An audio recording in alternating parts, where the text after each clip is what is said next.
News Now is brought to you by the Bank of Guam, the People's Bank, Docomo Pacific, island-wide, worldwide, the choice is clear. And Micronesia Renewable Energy. Go solar for zero money down.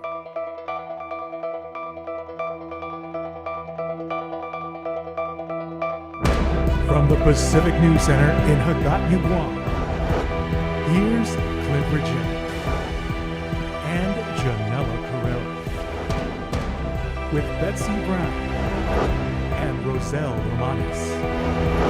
PNC Sports with Blake Watson and Weather with Rebecca Kim. With your news now. Hafa and thanks for watching tonight's News Now. I'm Clint Ridgell. We've got a lot for you tonight. Let's take a look at our lineup.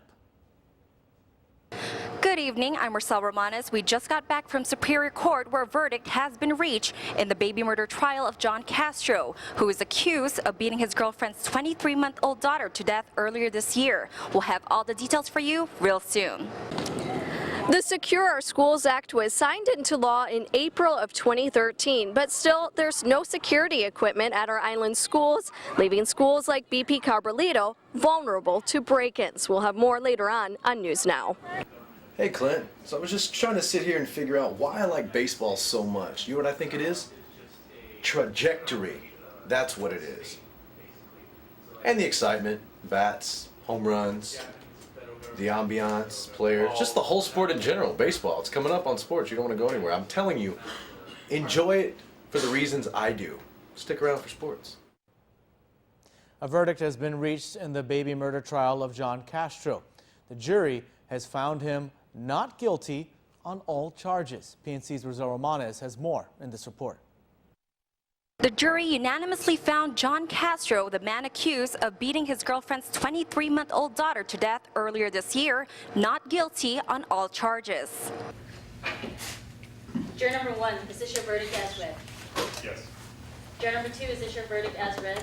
Yes. Juror number 3, is this your verdict as read? Yes.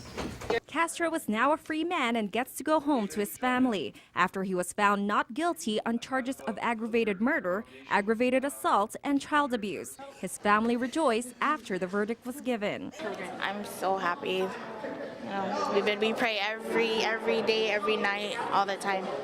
It was in him, and they always say that innocent until proven guilty, and he wasn't proven guilty, so he's innocent. I know it's been hard on him. I've seen all the comments and remarks people make about my brother, but I know he's not a monster. He is a good man, a good father, brother, everything to everybody, good friend. Help him out, get him back on his feet. Judge James Canto said the unanimous decision was made by the jury after watching a playback of medical examiner Dr. Aurelio Espinola's testimony for 20 minutes. Before the verdict was read, defense attorney Suresh Sampath asked for a mistrial, arguing that the prosecution stated facts off the record during closing arguments yesterday, which Judge Canto later did not agree to. However, after the verdict was given, Sampath was more than satisfied. I'm glad that the jury looked at the reason, the logic, the evidence, and rather than making a decision based on the emotions of the moment, and found Mr. Castro couldn't have committed this crime and didn't compound one injury with yet a greater injury of an innocent man going to jail. As of news time, the prosecution could not be reached for comment. The quick verdict was made after closing arguments were given yesterday. The trial overall lasted a little less than 2 weeks. Roselle Romanes, PNC News. The Attorney General's office is now reacting to the verdict, telling the media that they are deeply disappointed and surprised by the verdict in the John Castro trial, but that they respect the jury's decision. Meanwhile, it was revealed during the trial the Guam Police Department may still press charges against the baby's mother, Susana Lotino. Well, let's go now to Betsy Brown for a story on school security. Half a day, Clint. I'm standing here now at Carbolito Elementary School. You may recall earlier this year, this school was broken into. In fact, there have been 57 school break-ins since the Secure Our Schools Act contract was supposed to be awarded under public law.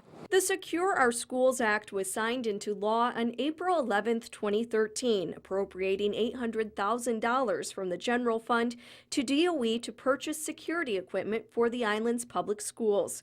Speaker Judy Wonpat authored the legislation, which tasks the General Services Agency with the procurement. It also required GSA to reward a contract no later than 60 days after DOE submitted a security study, which DOE says they turned in on May 31st of 2013. So it's really been a back and forth.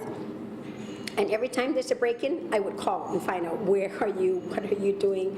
Why is it taking so long? With DOE and GSA going back and forth on the procurement for so long with very little progress, the governor has now stepped in to mediate the procurement process. We don't know exactly why. There's been a delay, so we're getting together with, of course, the Board of Education and the GSA to get all the information that we need to figure out what exactly the problem is. Governor spokesman Julia Santos says the governor's education advisor, Vince Leon Guerrero, suggested the mediation following a meeting between GSA, DOE, and Speaker Wonpat last week. And since both agencies fall under the executive branch, Wonpat agrees it's a good idea. So I've turned it over basically to the executive branch now to move forward, and hopefully they would bring the AG in if they need to, so that we can get this RFI out, if not the end of this month, but definitely, sooner. And if you'd like to read the Secure Our Schools Act as it was signed into law, you can visit our website at pacificnewscenter.com. Betsy Brown, PNC News. The second charter school approved on Guam hopes to open their doors on January the 25th. iLearn Academy Charter School has a facility ready in Jigo, but before classes can begin, funding will need to be appropriated. The Charter School Council recently transmitted the school's budget to the legislature, which asks for about $1.4 million for the remainder of the fiscal year. Vice Speaker B.J. Cruz has introduced legislation to make the appropriation possible. However, DOE has been counting on the funds for school operations. Education Committee Chairperson Speaker Judy Wonpat says once the budgetary issues are addressed, she's confident the school will be ready to accept students. That's exactly what they've told us. They were hoping that they could start at the opening of the school year, but that didn't happen. But they're saying they're ready. They even have their principal in place. So, and they were really planning this for some time. They saw all of the bumps that the Guahan Academy went through, and they wanted to make sure then that everything that we were questioning, that they themselves would address. And in other news, a Dededo precinct official for the Democratic Party of Guam has signed an affidavit claiming, under penalty of perjury, that she found a cooler full of pre-marked ballots in Precinct 18F. According to Catherine Paredo, she worked in a precinct that was located in the cafeteria of Maria Yajoa Elementary School. Paredo says she discovered a cooler full of ballots that were pre-marked for Calvo Tenorio and some senators when she went to the back of the cafeteria to get a drink. Paredo claims that she was fearful at that point, so she did not report the incident to anyone. Paredo writes in her affidavit that, quote, "I am a Government of Guam employee. Because of my position, I am extremely fearful of losing my job. That has been one of the main reasons why I have been afraid to come forward with what I saw on election day," end quote. Guam Election Commission Executive Director Maria Pangilinan confirms that the GEC has received this affidavit. Although she can't comment on the matter specifically, she says that they are looking into it.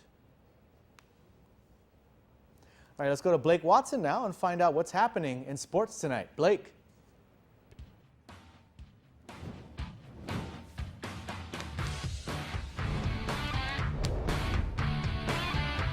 Sports speed. Stick around. We got baseball coming up not that long away.